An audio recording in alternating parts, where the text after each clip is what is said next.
mis pacientes, hoy les traigo una dosis de creepypasta. La creepypasta que les traigo hoy es la de Reiko, traducida al español El Rastrillo. Bueno, comencemos a narrarla. Durante el verano de 2003, los acontecimientos en el noreste de Estados Unidos que involucran una extraña criatura, parecida a la humana, despertó el interés de los medios de comunicación locales. Breve, antes de un apagón aparente fue promulgada. Hay poca información o ninguna, se dejó intacto, como las cuentas más en línea y escritos de la criatura fueron destruidas misteriosamente. Centrada principalmente en la zona rural del estado de Nueva York, y una vez que se encuentra en Idaho, autoproclamados testigos contaron historias de sus encuentros con una criatura de origen desconocido. Las emociones van desde niveles extremadamente traumáticos de miedo y malestar, a un sentido casi infantil de la alegría y la curiosidad. Mientras que las versiones publicadas ya no son de la historia, los recuerdos se mantuvieron poderosos. Varios de los involucrados comenzaron a buscar respuestas en ese año. A principios de 2006, la colaboración se había acumulado casi 2 docenas de documentos que datan entre el siglo XII y hoy en día, situados en 4 continentes. En casi todos los casos, las historias eran idénticos. He estado en contacto con un miembro de este grupo y fue capaz de obtener algunos extractos de su próximo libro. Una nota de suicidio. 1964. Mientras me preparo para tomar mi vida, siento que es necesario disipar cualquier sentimiento de culpa o dolor que he introducido a través de este acto. No es culpa de nadie más que a él. Una vez me desperté y sentí su presencia. Otra vez que me desperté y vi su forma. Otra vez me desperté y escuché su voz, y vi sus ojos. No puedo dormir sin que me aterre lo que podría pasar la próxima vez al despertar. No puedo despertar nunca más. Adiós.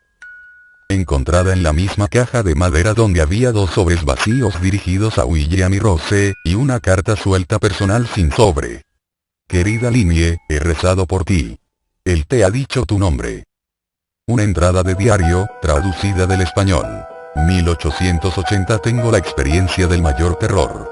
He experimentado el mayor terror. Veo sus ojos cuando cierro los míos. Son huecos. Negros. Me miraron y me atravesaron. Sus manos mojadas. No puedo dormir. Su voz, texto ininteligible. Un navegante registro. 1691 vino a mí en mi sueño. Desde los pies de mi cama sentí una sensación. Se llevó todo. Tenemos que volver a Inglaterra. No vamos a volver aquí otra vez, él lo ha pedido. De un testigo. 2006. Hace 3 años, yo acababa de regresar de un viaje a Cataratas del Niágara con mi familia para el 4 de julio. Todos estábamos muy cansados después de un largo día de conducir, por lo que mi esposo y yo pusimos a los niños en la cama y lo llamó una noche. A eso de las 4 am, me desperté pensando que mi esposo se había levantado para ir al baño. Usé ese momento para robar a las sábanas, solo para despertar a mi marido en el proceso. Me disculpé y le pregunté que si él se había levantado.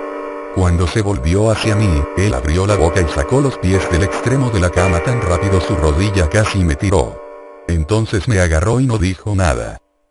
Después de adaptarme a la oscuridad por unos segundos, fui capaz de ver lo que causó la reacción extraña.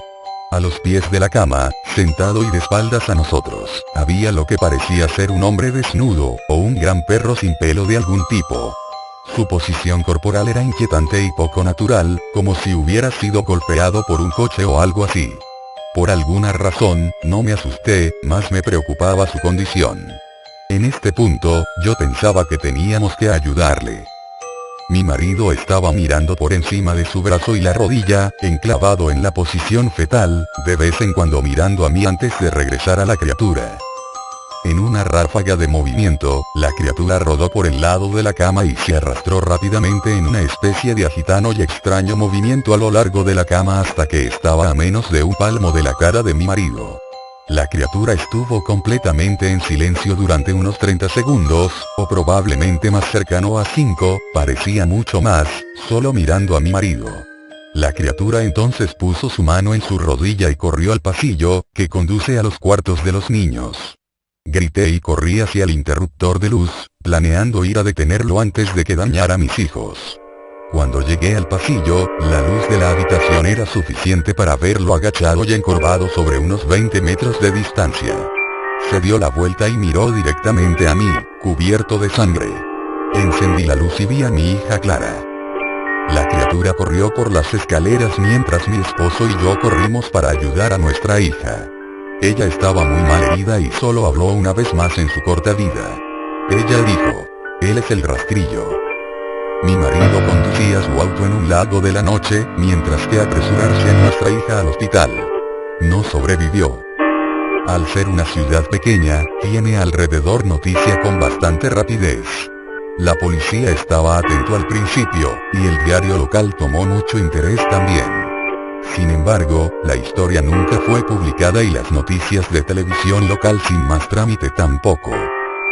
Desde hace varios meses, mi hijo Justin y yo nos alojamos en un hotel cerca de la casa de mis padres. Después decidimos volver a casa, empecé a buscar respuestas a mí misma. Finalmente he localizado un hombre en el pueblo de al lado que tenía una historia similar. Nos pusimos en contacto y empezamos a hablar de nuestras experiencias. Sabía de otras 2 personas en Nueva York que habían visto a la criatura que ahora se conoce como el rastrillo. Nos tomó los 4 alrededor de 2 años completos de búsqueda en internet y la escritura para llegar a una pequeña colección de registros del rastrillo. Ninguno de ellos dio ningún detalle, la historia o el seguimiento. Una revista tenía una entrada que implica a la criatura en sus primeras 3 páginas, y nunca lo volvió a mencionar. Registro de un marinero no explicaba nada del encuentro, diciendo solo que se les dijo que se fuera por el rastrillo. Esa fue la última entrada en el registro. Hubo, sin embargo, muchos casos en que la visita de la criatura era una de una serie de visitas a la misma persona. Varias personas también mencionó que se habla, mi hija incluida. Esto nos llevó a preguntarnos si el rastrillo había visitado ninguno de nosotros antes de nuestro último encuentro. He creado un grabador digital cerca de mi cama y lo dejaron correr toda la noche, todas las noches, durante 2 semanas. Yo sería tediosamente escanear a través de los sonidos de mí dando vueltas en mi cama cada día cuando me desperté. Al final de la segunda semana, yo estaba acostumbrado al sonido ocasional de sueño mientras desdibujando a través de la grabación a 8 veces la velocidad normal. Esto todavía tardó casi 1 hora todos los días. En el primer día de la tercera semana, me pareció oír algo diferente. Lo que encontré fue una voz chillona. Era el rastrillo. No puedo escuchar el tiempo suficiente para empezar a transcribirlo. No he dejado que nadie la escuche todavía. Todo lo que sé es que he oído antes, y ahora creo que habló cuando estaba sentado frente a mi esposo. Yo no recuerdo haber escuchado nada en ese momento, pero por alguna razón, la voz en la grabadora inmediatamente me lleva de vuelta a ese momento. Los pensamientos que deben haber pasado por la cabeza de mi hija me pone muy molesta. No he visto el rastrillo desde que arruinó mi vida, pero sé que él ha estado en mi habitación mientras yo dormía. Me conoce y temo que una noche me despertaré para verlo mirándome. Bueno, eso es todo, espero que les haya gustado y pues hasta luego mis pacientes.